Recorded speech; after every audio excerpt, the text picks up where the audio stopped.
we've learned that there will be no criminal charges in a fraternity hazing incident that left 2 students with second-degree burns last September.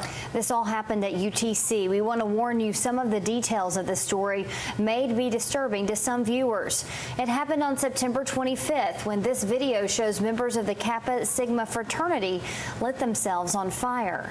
A UTC investigative report says the incident was part of a pledging ritual that was recorded by other members. Well, that fraternity chapter has since been suspended. News Channel 9's Mary Beth Mangrum has more on where this investigation stands today. Mary Beth.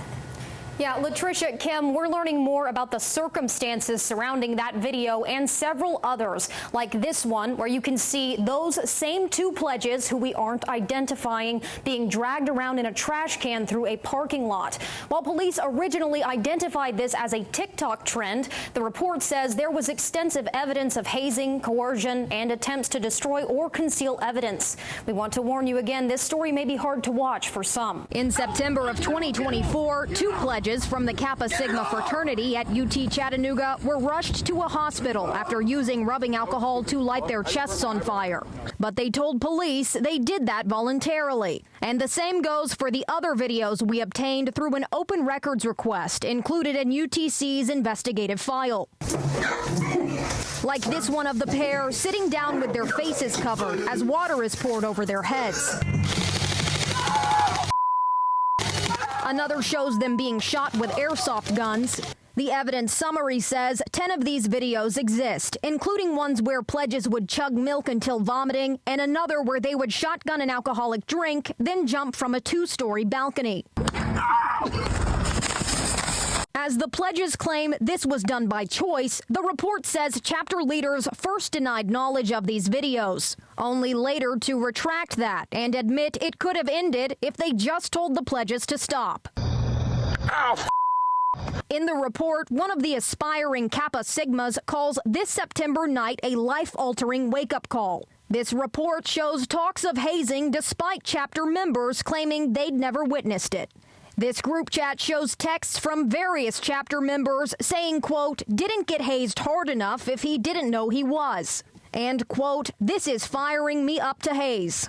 The report summary says the chapter president and new member educator played central roles in this, and their work to destroy evidence after shows a disregard for health and safety.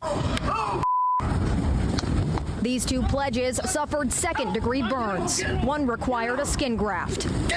But that's not the end of this story. The UTC report says the Chattanooga Police Department, the FBI, and the Tennessee Bureau of Investigation looked into whether chapter members used connections to elected and appointed public officials to meet the level that meets public corruption. This includes a criminal court judge, a public defender, and a member of the district attorney's office. Coming up on News Channel 9 at 6. Text messages revealed in that report and the one public official who rose to the level of extra scrutiny. Kim? Mary Beth, thank you. So where does the UTC Kappa Sig chapter stand right now? Well, they're currently still on interim suspension. UTC's vice chancellor says their fate will be determined when the Office of Student Conduct finishes its review. We have reached out to their national office for comment, but have not yet heard back. New details into our newsroom tonight about an investigation into hazing practices at a UTC fraternity.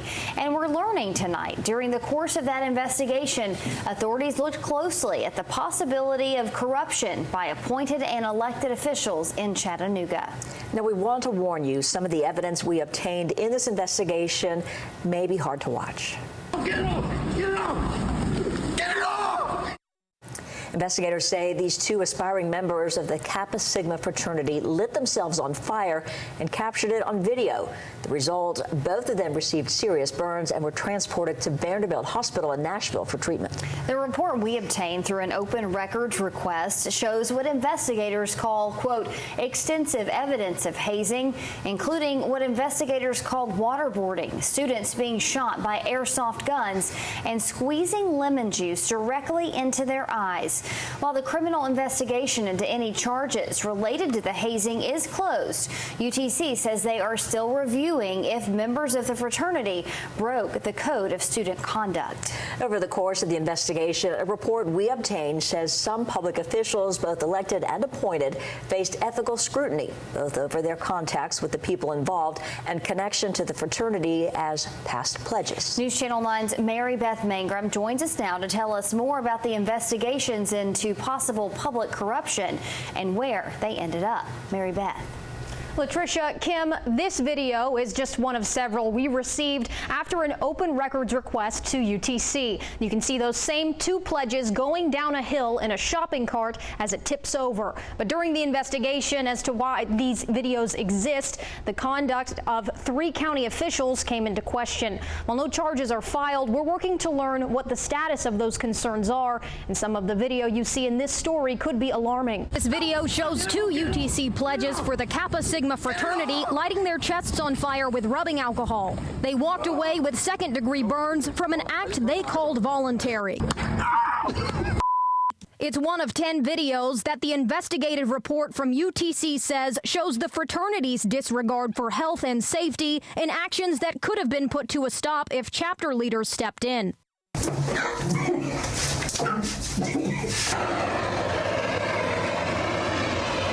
But it also calls into question the ethics of 3 fraternity alumni currently serving in the county's court system. Judge Boyd Patterson is mentioned in the report by a student as a judge who contacted the chapter and advised them to get legal counsel. Judge Patterson told us in a statement, quote, "Any statement by any person related to this case that I treated one party unfairly is incorrect. Both the UTC detective and the UTC student initiated contact with me. Both were advised that I could not personally assist them. I connected them both to people who could." He showed us this text showing a UTC detective reached out to him and he referred him to another judge.